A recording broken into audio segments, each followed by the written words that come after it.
कुछ लोगों ने संविधान विरोधी कार्य किया इसी भोपाल के अंदर। क्योंकि ये मध्य प्रदेश है, यहाँ अन्याय अत्याचार की घटनाएं भी चरम सीमा पर है। जाति के नाम पर हत्या, मुकदमे ना लिखे जाना, लगातार शोषण जितना भी हो सकता है। मैं कुछ गांव में गया यहाँ के, तो मैंने देखा वहाँ रास्ते तो बहुत दूर की बात है, वहाँ लोगों के चलने के लिए पगडंडी नहीं है। रास्ता तो बहुत चौड़ा है, लेकिन पूरे रास्ते में नाली का पानी भरा हुआ है। एक वो वर्ग जो सदियों से मेहनत करता आया है, वो सदैव शोषित पीड़ित रहा है। और मुझे ये लगता है कि अगर हम लोग ना सुधरे तो आने वाले समय में भी हो सकता है। जिसको बाबू जगदेव प्रसाद कुशवाहा 90% बता के गए, साहब काशीराम साहब 85% बता के गए, जहाँ एक विशेष थ्योरी दी गई बहुजनों की थ्योरी। ये बहुजन वही है और कहाँ भाग रहे हैं तो यहाँ का मेहनत का समाज है। यहाँ 2 अप्रैल भी हुआ। भारत में सबसे ज्यादा शहीद होने वालों की संख्या मध्य प्रदेश की है। यहाँ राजनीतिक लोग भी हैं, सब लोग।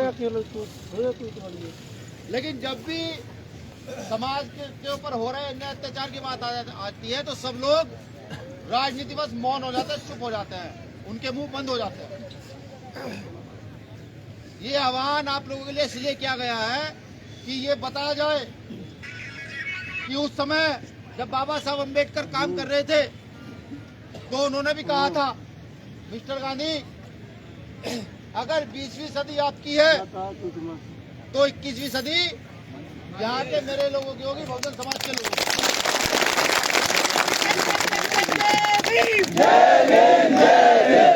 हमने शिक्षा ग्रहण की,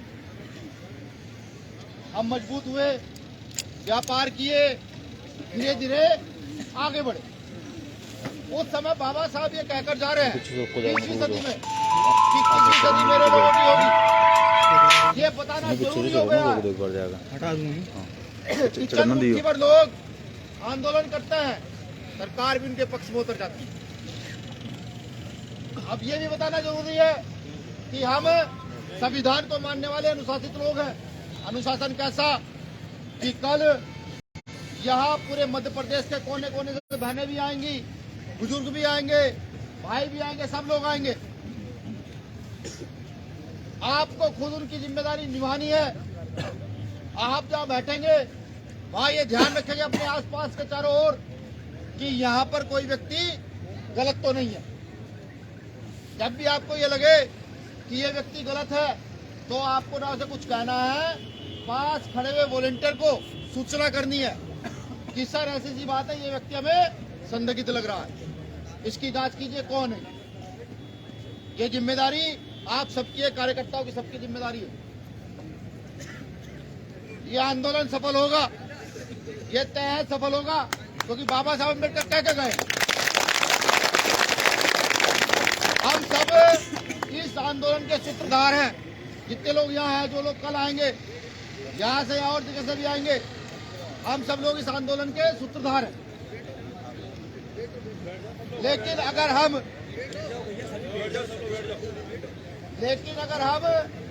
अनुशासन स्थापित करने में नाकामयाब हुए तो वो लोग जो सदियों से शोषण करते आए हैं वो ये सोचेंगे और कहेंगे कि इनके अंदर ये बड़े-बड़े महापुरुष पैदा हुए, इनके पूर्वज ये बताता है कि बहुत मान रहे, लेकिन ये लोग अनुशासन नहीं बनाते।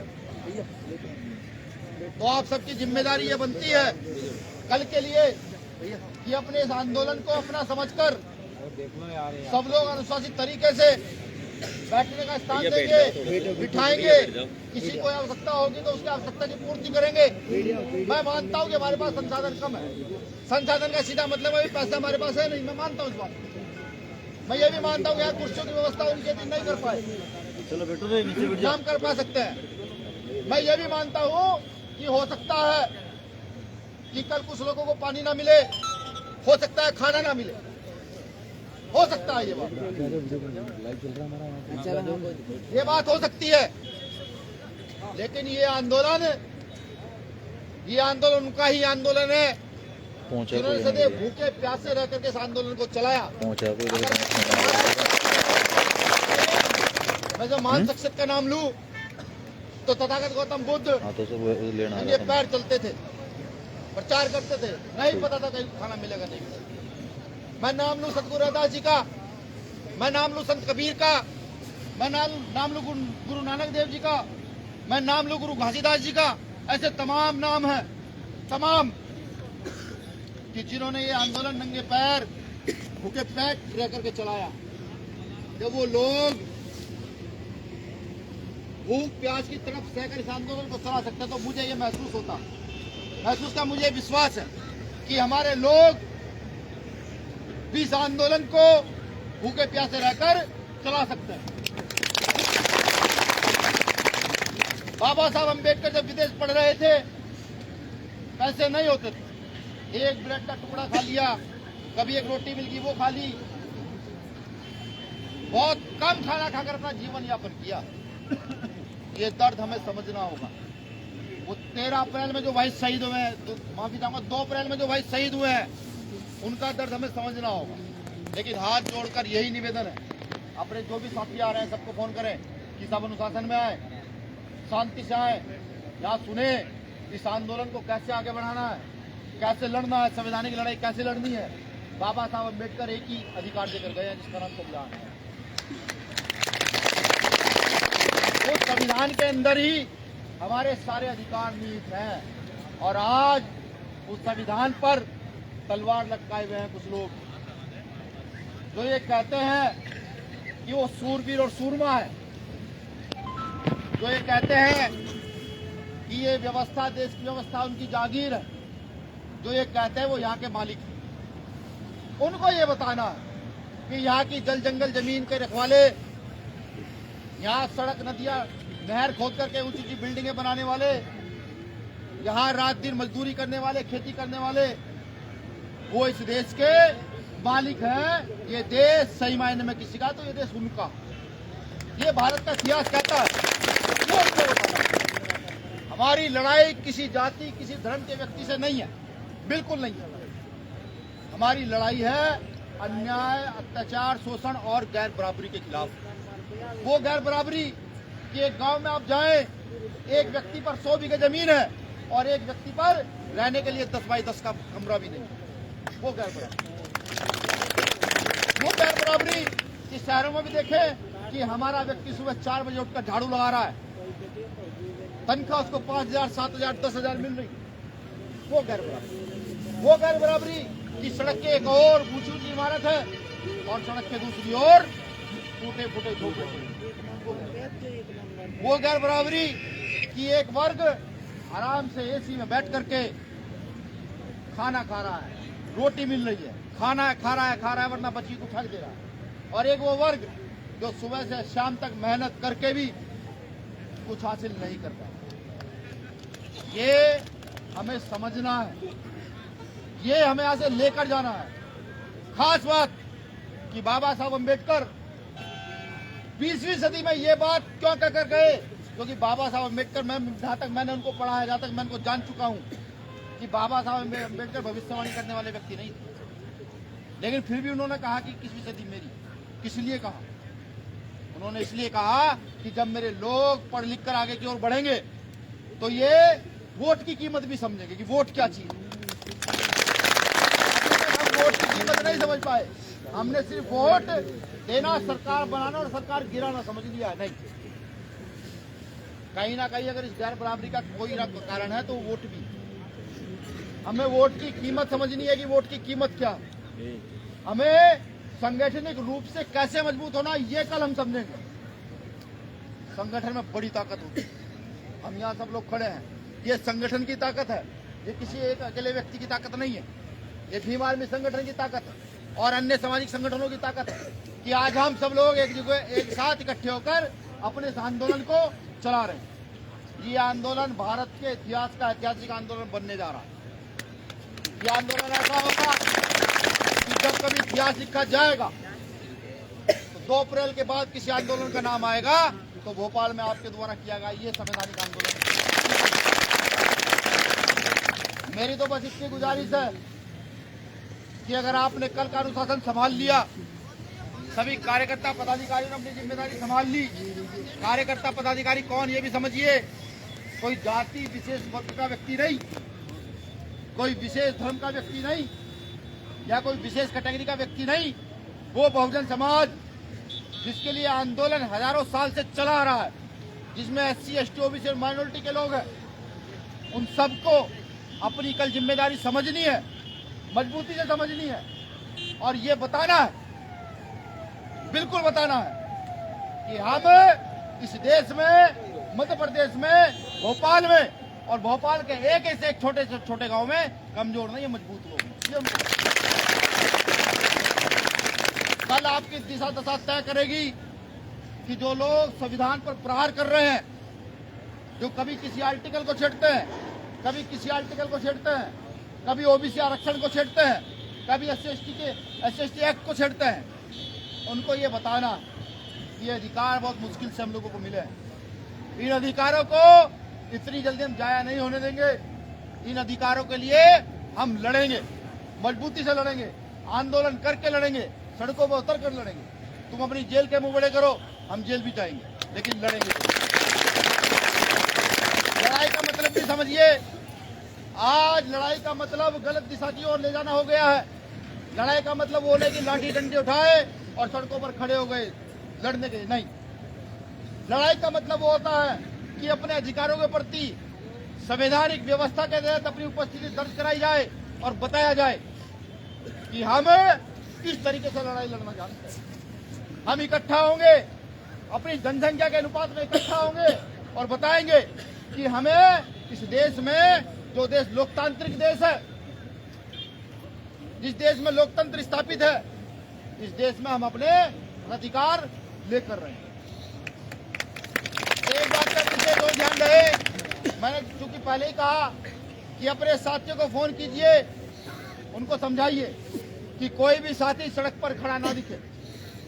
जो साथी यहाँ आ गए हैं वो यहाँ बैठे, जो नहीं आए हैं उनको फोन करके सूचना कीजिए कि आप जैसे एंट्री करेंगे तो डायरेक्ट सब लोग आकर के पंडाल में बैठे। कोई अव्यवस्था कल नहीं होनी चाहिए, किसी कीमत पर नहीं होनी चाहिए। उनको भी पता लगे कि बाबा साहब अम्बेडकर इसलिए कहकर गए थे कि 21वीं सदी मेरी होगी। ये लोग अनुशासन के पक्के लोग, जो लोग अनुशासित होते हैं वही शासन की परिभाषा जानते हैं, वही शासन भी स्थापित करते हैं। बहुत सारे लोग हमें कहते हैं, प्रशासन भी कह देता है कि आपका कार्यकर्ता सड़क पर निकलता है और घूमता रहता है। तो कल प्रशासन को भी हमें गलत ठहराना है, उनको बताना है कि नहीं, हम सड़क पर खाली पीली नहीं घूमते।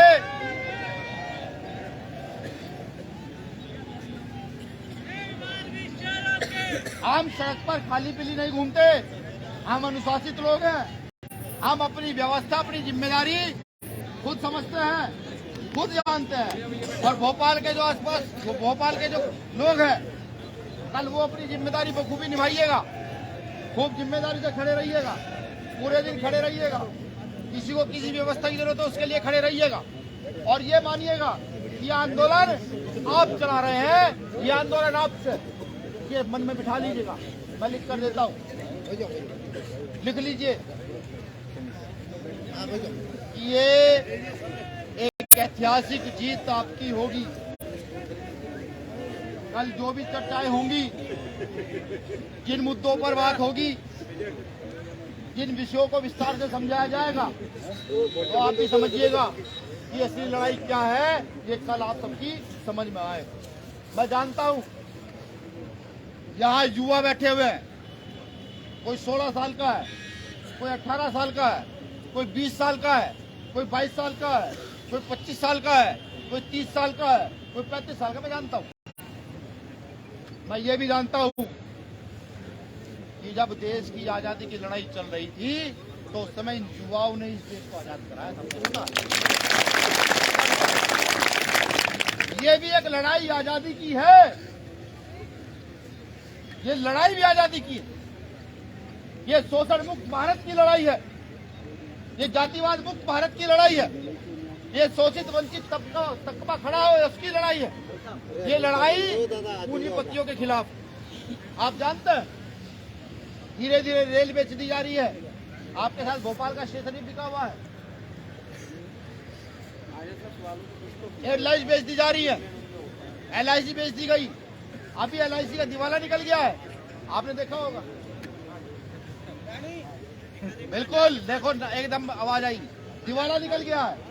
आप क्या समझते हैं उनमें जो पैसा जमा है, जो हमारे लोगों को 4th क्लास की नौकरियां मिली हुई हैं, जो थोड़े थोड़े पैसे करके मेहनत करके हम कमाते हैं, घर चलाते हैं, वो क्या हो रहा है? ये सिर्फ प्रहार है हम लोगों पर कि किसी भी तरीके से इस देश को प्राइवेट करके यहाँ का आरक्षण खत्म किया जाए। हम तो हाथ जोड़कर बताएंगे, निवेदन कर कर बताएंगे और कहेंगे कि हमारी ताकत हमारी जनसंख्या और हमारा अनुशासन है, ये बताएंगे अपने। और ये तो इतिहास जानता है, ये इतिहास जानता है कि ये कौम, जिस कौम के हम लोग हैं, ये जो बहुजन समाज है, इसका एक बड़ा इतिहास है, बड़ा इतिहास आज हम पढ़ रहे हैं, जिसके इतिहास का एक पन्ना बाबा साहब अम्बेडकर भी है, जिन्होंने बहुत मजबूती के साथ अपने इतिहास को संजोया और हम सब लोगों को यहाँ तक खड़ा करने का दम दिया। अब हमारी जिम्मेदारी है उन महापुरुषों के आंदोलन को पूरा करना, हमारी जिम्मेदारी है काशीराम साहब के अधूरे सपने को पूरा करना, हमारी जिम्मेदारी है संविधान को बचाकर रखना, हमारी जिम्मेदारी है आरक्षण के लिए लड़ाई लड़ना, हमारी जिम्मेदारी है हर शोषित वंचित के लिए लड़ाई लड़ना।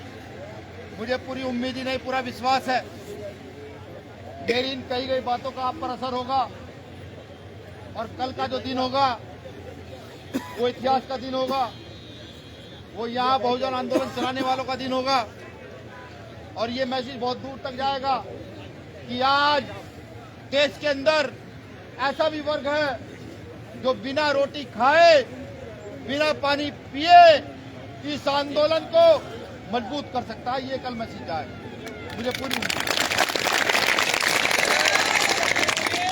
कल हो सकता है, ये भी गौर से समझिए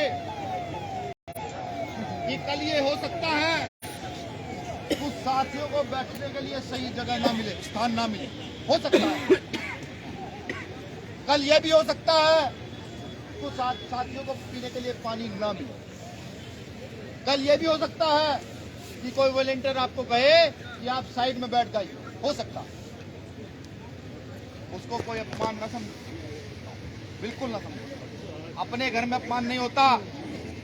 अपने घर में जब माँ बाप बड़ा भाई कह देता चल भाई साइड बैठ जा, डांट देता है, तो क्या वो अपमान होता? कल बहुत सारे मेहमान भी आपके बीच होंगे। मेहमान से मतलब ये है जो आसपास के जिलों से, आसपास के प्रदेशों से कुछ लोगों ने कहा भैया हम नहीं चलेंगे। हालांकि मैंने मना किया कि नहीं, कोई आवश्यकता नहीं जाने की। मध्य प्रदेश के लोग इतने मजबूत हैं कि वो खुद आंदोलन को चला लेंगे। मैंने कहा कि नहीं भैया, हमें लगता है कि हमें अपनी हिस्सेदारी निभानी चाहिए। ये आंदोलन किसी एक व्यक्ति या समूह का नहीं है, ये आंदोलन पूरे समाज का है। तो कुछ मेहमान भी आपके बीच आएंगे, उनका भी आपको ध्यान रखना है। अभी जो लोग आ चुके हैं, जिसको जहाँ सोने का स्थान मिले, टेंट लगे हुए हैं, रहने वगैरह की व्यवस्था हो गई है। लोही तो लाए होंगे ना? लाए हैं लोही। मैंने कहा था पिछली बार भी अपनी लोही लेकर के चलना, मैं भी लेके चलता हूँ। अगर लगे कि गैर व्यवस्था हो रही है तो धीरे धीरे अपने आप एडजस्ट हो जाइएगा। हमारे गांव से निकले एक दिन का उपवास नहीं। ये देखिए,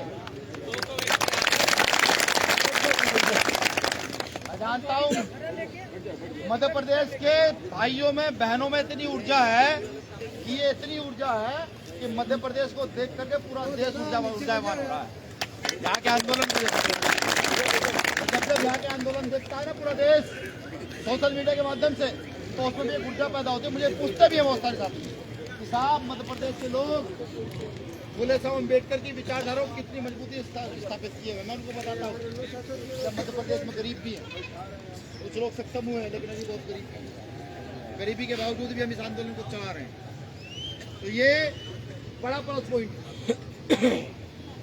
क्या एक वादा कर सकते हैं सब लोग? कल सब अपनी जिम्मेदारी निभाएंगे। देखो हाथ उठा के बताओ।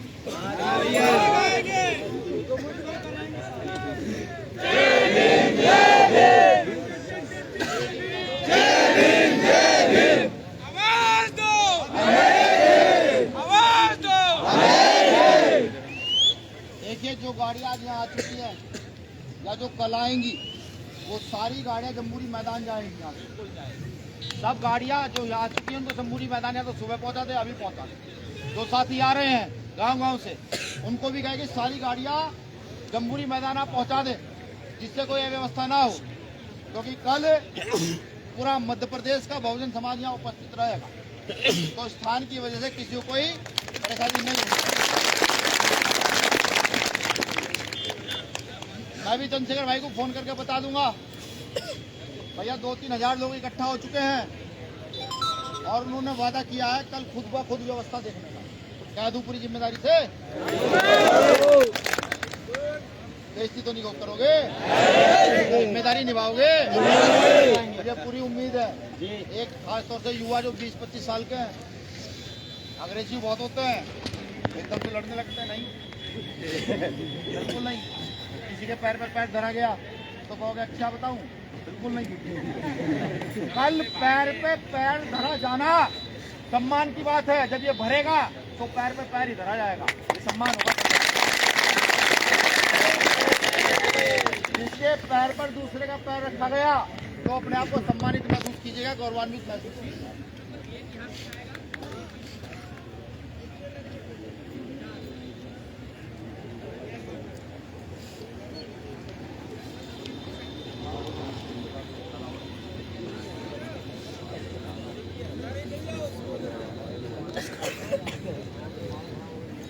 तो ठीक है, कल के लिए सब तैयार हैं?